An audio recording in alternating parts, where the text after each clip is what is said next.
श्री शिवाय नमस्तुभ्यम। हर हर महादेव। दोस्तों, आप सभी लोग जानते हैं कि 20 अक्टूबर 2024 यानी रविवार को संकष्टी चतुर्थी पड़ रही है। और दोस्तों, यह जो संकष्टी चतुर्थी है वह कार्तिक महीने में पड़ने वाली सबसे बड़ी संकष्टी चतुर्थी है, क्योंकि यह कार्तिक महीने में पड़ रही है।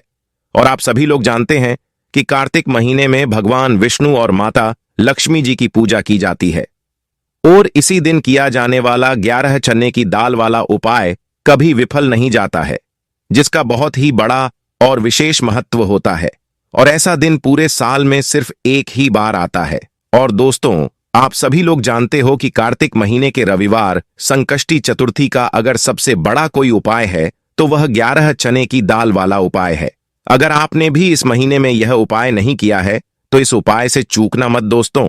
तो दोस्तों, इस कार्तिक महीने के रविवार संकष्टी चतुर्थी के दिन आप लोगों को इस 11 चने की दाल वाले उपाय को जरूर करना है।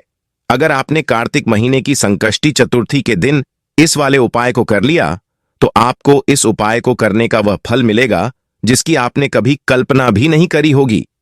इसीलिए आप लोग इस वाले उपाय को एक बार जरूर कर लेना, ताकि आप लोगों के हाथ से यह मौका ना जा सके और आपको इस उपाय को करने का फल मिल सके।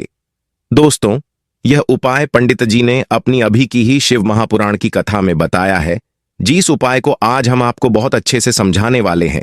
इस वीडियो को देखने के बाद इस उपाय को समझने के लिए आपको कोई और वीडियो को देखने की जरूरत नहीं पड़ेगी। तो चलिए दोस्तों, उपाय को शुरू करते हैं। देखिए दोस्तों, यह उपाय कार्तिक महीने के रविवार संकष्टी चतुर्थी के दिन इतना खास होता है, इतना महत्वपूर्ण होता है। देखा गया है कभी कभी बड़े बड़े पूजा पाठ अनुष्ठान से जो मनोकामना पूर्ण नहीं होती, वह कार्तिक महीने के दिन एक छोटे से उपाय करने से ही आपकी मनोकामना पूर्ण हो जाती है। और बहुत सारे लोगों ने इस उपाय को किया भी है और उनको इस उपाय को करने का फल भी जरूर मिला है। अगर आप लोग भी इस उपाय को करना चाहते हैं तो आप इस उपाय को पहले अच्छे से समझ लेना, सुन लेना, उसके बाद करना। आपको इस उपाय का फल जरूर मिलेगा। और इस उपाय को कर लेने से आपके घर में चाहे किसी भी प्रकार का दुख और समस्या क्यों ना चल रही हो, आपको उसका कारण भी नहीं पता है कि भाई यह समस्या किस कारण से चल रही है। उसका कुछ भी कारण हो सकता है, जैसे कि कोई दोष हो सकता है या किसी भी तरह का मंगल दोष भी हो सकता है। तो इस दिन आप लोगों को 11 चने की दाल वाला उपाय कर लेना है। यह एक ऐसा उपाय है जिसे अगर किसी विशेष दिन पर किया जाए तो उस विशेष दिन का फल तो हमें मिलता ही मिलता है, पर हमने उस दिन पर इस उपाय को किया है तो हमें उससे भी बड़ा फल मिलता है। और फल बहुत जल्दी मिलता है, क्योंकि आप इस उपाय को बहुत ही बड़े और विशेष दिन पर कर रहे हो। तो चलिए अब उपाय के बारे में बात करते हैं। लेकिन उससे पहले आप लोगों को यह जानना आवश्यक है कि आखिर यह उपाय किस समय करना है, किसको करना है और कैसे करना है। तो चलिए हम आगे आपको वीडियो में एक एक करके बता देते हैं। लेकिन उससे पहले अगर आप लोग हमारे चैनल पर नए हैं तो हमारे चैनल को सब्सक्राइब कर लेना और इस वीडियो को लाइक करके कमेंट बॉक्स में श्री शिवाय नमस्तुभ्यं हर हर महादेव जरूर टाइप कर देना। तो दोस्तों, इस 11 चने की दाल वाले उपाय को हमें इस कार्तिक महीने की संकष्टी चतुर्थी के दिन कैसे करना है, किसको करना है, किस समय करना है और कहां पर करना है, यह सारे सवालों के जवाब आपको इस वीडियो में मिल जाएंगे। और जो यह वीडियो देखेगा उसको 11 चने की दाल वाले उपाय जरूर करना चाहिए, क्योंकि इस दिन 11 चने की दाल का भी बहुत ही बड़ा और विशेष महत्व होता है। और जब बात आ जाए 11 चने की दाल की, तो यह सोने पे सुहागा वाली बात हो जाती है। और इस कार्तिक महीने की संकष्टी चतुर्थी का यह एक बहुत ही बड़ा उपाय हो जाता है। तो अब दोस्तों, ये 11 चने की दाल वाले उपाय को आखिर करना किसको है, सबसे पहले हम लोग वह बात जान लेते हैं। तो देखो, घर की जो बड़ी माताएं बहनें होती हैं, उन माताओं बहनों में से कोई भी एक बड़ी माता बहन इस वाले उपाय को कर सकती है। और दोस्तों, अगर आप चाहे तो अपने घर में से सभी सदस्यों को भी इस उपाय को करवा सकते हैं। अगर किसी व्यक्ति की खुद की कोई मनोकामना है, खुद का कोई दुख और परेशानी है जो कि वह अपने लिए ही इस वाले उपाय को करना चाहता है, तो वह खुद अपने लिए भी कर सकता है। बाकी अगर घर में से कोई ऐसा है जो कि अपने पूरे घर परिवार की सुख और शांति के लिए यह वाला उपाय करना चाहता है, तो भाई वह भी कर सकता है। उसमें कोई भी दिक्कत वाली बात नहीं है। कहने का मतलब यह है कि इस उपाय को हर एक सदस्य भी कर सकता है और पूरे घर परिवार के सदस्य के लिए घर की बड़ी माताओं बहनों में से कोई एक बड़ी माता बहन भी कर सकती है। माताएं बहनें अगर घर में उपस्थित ना हो या वह यह वाला उपाय ना कर पा रही हो तो फिर घर का कोई बड़ा सदस्य भी इस 11 चने की दाल वाले उपाय को कर सकता है, चाहे फिर वह पुरुष ही क्यों ना हो। उसमें कोई भी दिक्कत वाली बात नहीं है। अब जो दूसरी महत्वपूर्ण बात आती है वह यह आती है कि 11 चने की दाल वाले उपाय को आखिर किस समय करना है, सुबह के समय करना है कि शाम के समय करना है। तो देखो, इस वाले उपाय को आप लोग सुबह के समय भी कर सकते हो और शाम के समय प्रदोष काल में भी कर सकते हो। अब अगर आप पूछो कि इस 11 चने की दाल वाले उपाय को करने का सबसे उत्तम समय कौन सा रहेगा, तो हम आपसे बस यही कहेंगे कि इस उपाय को आप सुबह के समय करेंगे तो ज्यादा बेहतर होगा। बाकी अगर प्रदोष काल शाम के समय भी करेंगे तो भी अच्छा होगा, उसमें कोई भी दिक्कत वाली बात नहीं है।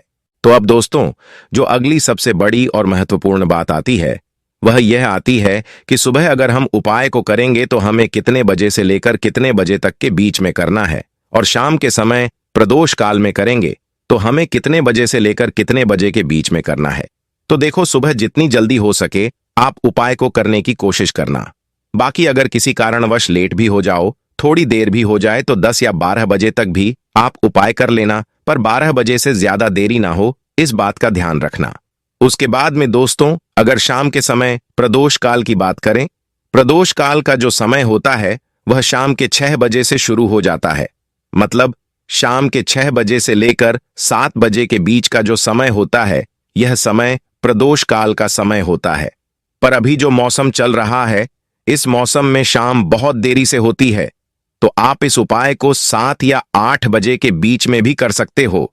मतलब शाम के 6 बजे से रात 8 बजे के बीच में आप कभी भी इस वाले उपाय को कर सकते हो, उसमें कोई भी दिक्कत वाली बात नहीं है। आज के इस पूरे वीडियो में हम कुछ विशेष उपाय के बारे में बात करेंगे और इन उपायों में से 11 चने की दाल वाला उपाय सबसे सर्वश्रेष्ठ उपाय है। यदि जो लोग भी प्रयास करते हैं, मेहनत करते हैं, लेकिन भाग्य का साथ उनको नहीं मिल पाता है, तो विशेषकर उनको यह उपाय करना चाहिए। सबसे पहला उपाय, मात्र 11 चने की दाल से आप यह उपाय कर सकते हैं। और चने की दाल लोगे तो खंडित मत लेना, टूटी हुई चने की दाल उपयोग में नहीं आती है। देखो, यह उपाय किन लोगों को करना चाहिए? जिन लोगों के जीवन में दुर्भाग्य बहुत ज्यादा है, जो लोग चाहते हैं कि उनके भाग्य का उदय हो, उनके जीवन में भी नया सवेरा आए, उनके जीवन में भी रोशनी आए, उनके जीवन के हर कार्य सिद्ध हो जाए, तो उन लोगों को यह उपाय करना चाहिए। चने की दाल आपने ले ली, अब आपको साथ में एक तांबे का पात्र लेना है। अगर तांबे का पत्र उपस्थित ना हो तो कोई कटोरी भी ले सकते हो।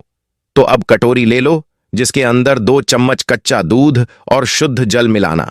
तो मात्र 3 सामग्री लेकर के आज के दिन, यानी कि कार्तिक महीने के रविवार संकष्टी चतुर्थी के दिन आपको भगवान शिवजी के मंदिर में जाना है।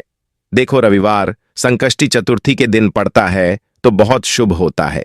तब हम चने की दाल का उपाय करते हैं, क्योंकि चने की दाल का जो रंग होता है वह स्वर्ण होता है, और स्वर्ण रंग जो होता है वह एक तेज का प्रतीक माना जाता है, और तेज हमारे जीवन में आता है तो हमारे कार्य सिद्ध होते जाते हैं। अगर जीवन में उदासी होगी तो कोई भी और कितना भी कार्य कर ले, आपका कुछ भी नहीं हो सकता। लेकिन अगर जीवन में तेज होगा, जीवन में ऊर्जा होगी, तो वह कार्य अपने आप ही परिपूर्ण होते जाएगा, अपने आप ही सिद्ध होते जाएगा। संकष्टी चतुर्थी रविवार के दिन पड़ती है, तब हम चने की दाल का उपयोग करते हैं। देखो, आप क्या करोगे। देखिए, सबसे पहले आपको एक चने की दाल कच्चे दूध वाले पात्र में आपको डाल देनी है। अब यह कच्चा दूध जिसके अंदर आपने चने की दाल डाली हुई है, यह आपको भगवान शिवजी के शिवलिंग पर श्री शिवाय नमस्तुभ्यम का जाप करते हुए आपके जीवन में दुर्भाग्य दूर हो और सौभाग्य की प्राप्ति हो, ऐसी कामना करते हुए आपको पूरा कच्चा दूध अर्पित कर देना है। कच्चे दूध वाले पात्र में अगर चने की दाल रह जाती है तो वह हाथ से निकाल करके भगवान शिवजी के शिवलिंग पर आप अर्पित कर सकते हैं। अब आपने जो भगवान शिव जी के शिवलिंग पर चने की दाल अर्पित करी है, उस चने की दाल पर देखो। उस चने की दाल पर आपको आपका सीधा हाथ रखना है और आपकी जो भी विशेष मनोकामना है उसकी कामना करनी है। लेकिन आपको प्रार्थना करनी है कि जीवन के दुर्भाग्य दूर हो और जीवन में जो भी आपकी इच्छा है वह आपको बोल देनी है। यह कामना करने के बाद हाथ हटाना है और उस तांबे के पात्र के अंदर जो जल है वह जल भगवान शिव जी के शिवलिंग पर आपको श्री शिवाय नमस्तुभ्यं का जाप करते हुए अर्पित कर देना है। तो यह हो गया पहला उपाय। अब हम दूसरे विशेष उपाय की बात करते हैं। देखिए, मात्र आपको काली मिर्च लेनी है, एक साबुत काली मिर्च, 7 काले तिल के दाने और साथ में तांबे के पात्र के अंदर जल लेना है। कैसी भी विपदा हो, कैसी भी परेशानी हो, कैसा भी संकट हो, काली मिर्च का उपाय आपको कार्तिक महीने की संकष्टी चतुर्थी पर करना चाहिए। ये तीनों सामग्री लेकर के भगवान शिव जी के मंदिर में जाना है, सीधा हाथ रखना है, सीधे हाथ के ऊपर काली मिर्ची रखना और इसी सीधे हाथ पर आपको काले तिल रखने हैं। अब आपको क्या करना है? जीवन में आ रही परेशानी, कष्ट, बाधा को दूर करने के लिए, आपके जीवन की समस्त परेशानियों को दूर करने के लिए, आपके जीवन के समस्त संकटों को दूर करने के लिए आपको प्रार्थना करते हुए आपको सीधे हाथ से काली मिर्च और 7 काले तिल के दाने आपको महादेव के शिवलिंग पर अर्पित कर देने हैं। इस प्रकार से अर्पित करोगे तो जीवन की सारी बाधा, कष्ट, परेशानी, संकट जो है वह सब दूर होते हैं।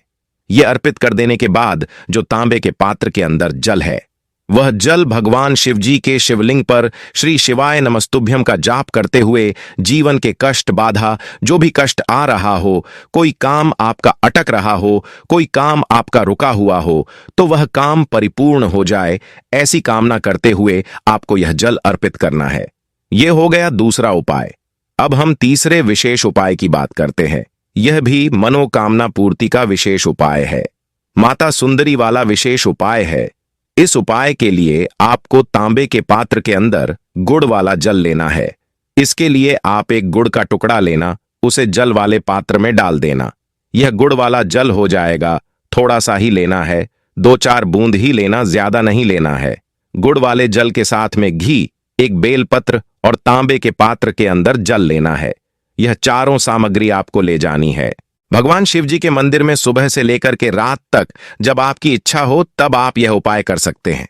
देखो, कैसी भी मनोकामना हो, माता अशोक सुंदरी की कृपा से वह मनोकामना आपकी परिपूर्ण हो जाएगी। जो बेलपत्र लेकर आए हो, बेलपत्र में 3 पत्ती होती है, तो जो ऊपर वाली पत्ती होती है उस पर आपको घी लगाना है। अब ऊपर वाली पत्ती में घी कैसे लगाओगे? आपके सीधे हाथ की सीधी उंगली के पास वाली जो उंगली है, जिसे हम तर्जनी उंगली कहते हैं, तर्जनी उंगली में घी लेना है और बेलपत्र की ऊपर वाली पट्टी पर आपको घी लगा लेना है। अब जो गुड़ वाला जल लेकर आए हो, वह गुड़ वाला जल भी ले सकते हो या लाल चंदन भी ले सकते हो। जो आपके पास उपस्थित हो वह आप ले सकते हो, लेकिन लाल चंदन लेते हो तो सर्वोत्तम होता है। लाल चंदन लोगे तो आपकी तर्जनी उंगली से ही आपको नीचे की दोनों पट्टियों पर, चिकनी वाली साइड पर ही लाल चंदन लगा लेना है या गुड़ वाला जल आपको लगा लेना है।